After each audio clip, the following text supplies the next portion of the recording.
Salut à tous, j'espère que vous allez tous très bien. Aujourd'hui on se retrouve pour une nouvelle vidéo. J'ai reçu un petit colis.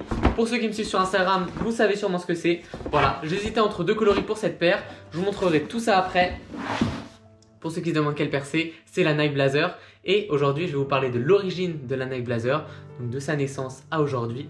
Et ensuite je vous ferai une petite review de cette petite paire avec bien sûr un outfit à la fin. Wouh!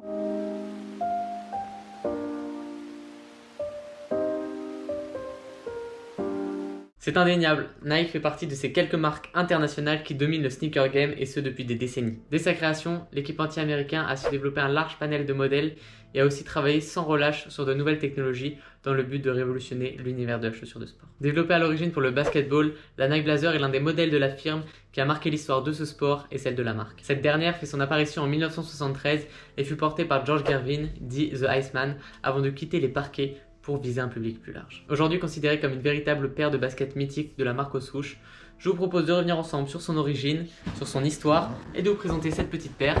Bon, vous en doutez, c'est une Nike Blazer. Je peux vous présenter une Timberland. C'est marrant, c'est Lucas. Nous sommes en 1972 et la Nike Cortez, qui a trusté les pistes d'athlétisme aux Jeux Olympiques de Munich, vient de sortir. À l'époque, le marché du sponsoring sportif n'est pas encore saturé et les dirigeants de Nike ont décidé de capitaliser sur le succès de leur marque en proposant des produits touchant les différents sports majeurs aux États-Unis. L'athlétisme en premier lieu, puis vient le basketball qui se popularise grâce à l'essor de la NBA. Pour ce faire, il crée la Nike Blazer au cours de l'année 1973. Rappelons d'ailleurs que Nike a été fondée en 1971, soit 2 ans avant l'arrivée de cette dernière. Et à cette époque, le basketball ne faisait pas partie du savoir-faire de la marque, puisque Phil Knight et Bill Bowerman étaient simplement des entraîneurs d'athlétisme et des coureurs de demi-fond avant de fonder Nike. C'est en partie pour cette raison que la Nike Blazer n'avait pas de technologie particulière. Afin de concurrencer Converse, notamment la Chuck Taylor All-Star, et de développer leur notoriété, ils décident de créer la Nike Blazer, qui sera la première paire de Nike dédiée au basketball. Dans sa version de base, elle adopte un design simple, cuir blanc, semelle d'usure blanche et souche imposante. La taille du logo permettait que l'on puisse rapidement reconnaître la marque des chaussures sur les parquets de la NBA. Encore une fois, une stratégie marketing développée par Nike. Pourquoi Blazer? Tout simplement en référence à l'équipe des Portland Trail Blazers où jouait Geoff Petrie, qui a été le premier basketteur à porter le nouveau modèle de l'équipementier. Très vite, Nike va choisir George Gervin, qui jouait pour les San Antonio Spurs de 1972 à 1985, pour ainsi promouvoir la Nike Blazer jusqu'au début des années 80. Surnommé Iceman pour son impassibilité sur le terrain et ses exploits en NBA, d'ailleurs il a été nommé 4 fois meilleur marqueur du championnat, en 1978, 1979, 80 et 82, Nike fera apposer son surnom sur l'ensemble des supports publicitaires du modèle. On connaît la suite avec le grand Michael Jordan. Quasiment indéboulonnable, Nike continuera de mettre à jour sa basket montante jusqu'au début des années 80, la créant ainsi dans plusieurs versions, que ce soit basse, montante, en cuir ou en suède. À cette époque, sous l'influence du hip-hop et d'autres cultures émergentes, la Nike Blazer, qui était seulement destinée à un usage sportif, va alors sortir peu à peu de son contexte et arriver dans la rue. C'est donc à partir des années 80 que la Nike Blazer va quitter les terrains de basketball pour être directement remplacée par la Dunk ainsi que l'Air Force One. Tout naturellement, elle trouve son nouveau public auprès des skateurs. Et pour cause, la paire possède une semelle plate et colle parfaitement avec l'univers du skateboard. C'est d'ailleurs pour cela que la Nike Blazer a été incluse dans la gamme skateboard quasiment dès son lancement. En 2005, Nike intègre les modèles dédiés à la pratique du skateboard, dont la Nike Blazer, dans sa gamme SB. La paire est alors déclinée en low et en mid, ainsi qu'en plusieurs coloris. Aujourd'hui, la Nike Blazer est devenue un grand classique aux yeux de tous, que ce soit auprès des collectionneurs de sneakers, des fans de basketball ou des skateurs. On doit sûrement son intemporalité à un design simple et parfaitement dosé. Depuis les parquets de la NBA, Nike a enrichi son modèle, notamment avec l'ajout d'une semelle intermédiaire beaucoup plus confortable en Eva. La paire a d'ailleurs connu une multitude de collaborations depuis les années 2000, toutes réussies à mon goût. C'est en 2014 que Nike sort sa version vintage en cuir suédé. Très vite, la paire connaît un franc succès. Plus récemment, la marque aux souches a sorti la Nike Blazer Mid 77. C'est celle que j'ai là. Elle est disponible en noir, en bleu, en rouge. Voilà, je crois qu'elle est encore dispo sur Nike. Moi, je l'ai eu sur le shop Sivas Descalço parce qu'elle était en réduction. Mais voilà, si vous voulez d'autres coloris, je sais qu'il y en a partout, que ce soit Nike, je crois Courir, enfin vraiment il y en a partout. Après vous avoir parlé de l'origine et de l'histoire de la Nike Blazer, ce que je vous propose, c'est de faire une petite review de la dernière de Nike.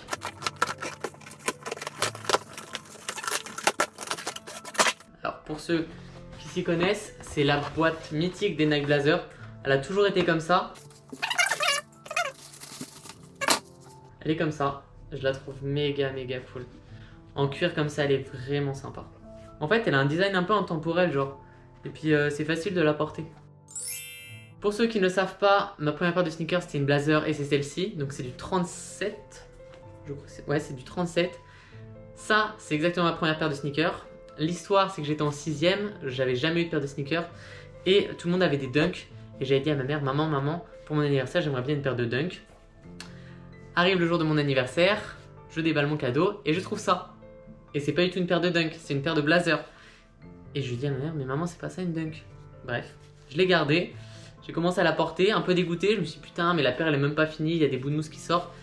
Au final, je l'ai portée. Et au final, 2 ans ou 3 ans plus tard, je me rappelle plus. Non, 2 ans, je crois que c'était 2 ans. Et ben la mode des blazers est enfin arrivée. Enfin arrivée, on dirait que je l'attendais. Mais en tout cas, elle est arrivée. D'ailleurs, je sais même pas pourquoi il y a une semelle de Converse. Je devais déjà avoir les pieds plats à cette époque. Bref, la mode des blazers est arrivée. Et on peut dire que j'étais un précurseur de la mode. Enfin, ma mère était une précurseuse de la mode plutôt. Bref, voilà, c'est la petite anecdote. Et ce qui est marrant, c'est que sur la paire que j'ai eu en 6ème, l'empeigne était grise avec le souche en blanc. Et là, c'est le contraire. Bon, un petit peu plus taupe, un peu plus clair, beige au niveau du souche. Mais c'est un peu similaire, juste les couleurs sont changées. Ce que j'aime beaucoup avec cette paire, c'est son empeigne en cuir qui est mélangé directement avec le logo un petit peu rétro de la Nike Blazer. J'aime également le petit Nike derrière, de toute façon ça bouge pas. Je trouve que les couleurs se marient parfaitement bien. J'hésitais avec un souche noir et l'empeigne en blanc. Ouais, c'est ça, souche noire, l'empeigne en blanc. Et au final, je préfère celle-ci. Voilà, vous étiez nombreux à me dire de prendre la noire. Et je me suis dit, on va plus prendre celle-ci. Ce que j'aime bien aussi, c'est le daim qui ajoute un petit peu un côté premium à la paire. Encore une fois, la mousse apparente, voilà, qui offre un côté un petit peu rétro à la paire.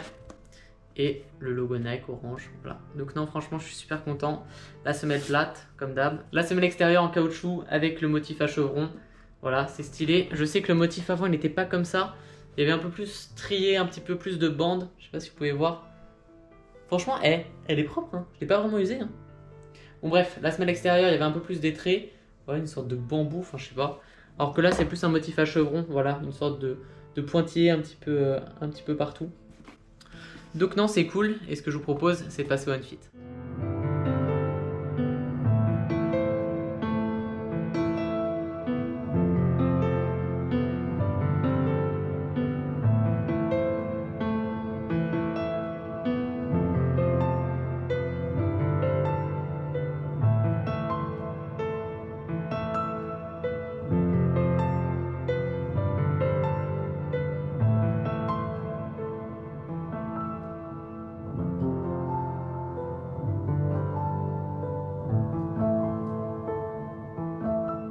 Voilà, c'est la fin de la vidéo, j'espère qu'elle vous a plu. J'ai gardé mon manteau parce que je suis allé dehors pour vous... de toute façon vous le savez, vous avez vu le Unfit, je suis complètement débile. Bref, si vous avez kiffé cette petite vidéo, et bah je suis content. Si t'es pas abonné, je te conseille de t'abonner, enfin je te conseille... Putain, c'est débile ce que je dis. Bref, si t'as envie de t'abonner, abonne-toi. Si t'as kiffé, lâche un petit like, ça fait plaisir. Si t'es nouveau, bienvenue sur ma chaîne encore une fois. Je suis super content de vous avoir présenté cette paire, je suis super content de l'avoir au pied. C'est pas confortable du tout, hein. Mais bon, je vais m'habituer. Paire montante, ça fait très longtemps que j'en avais pas eu. Bref, encore une fois, je raconte ma vie. Si t'as kiffé, et ben j'ai kiffé aussi. Ciao. Wouh, pull up.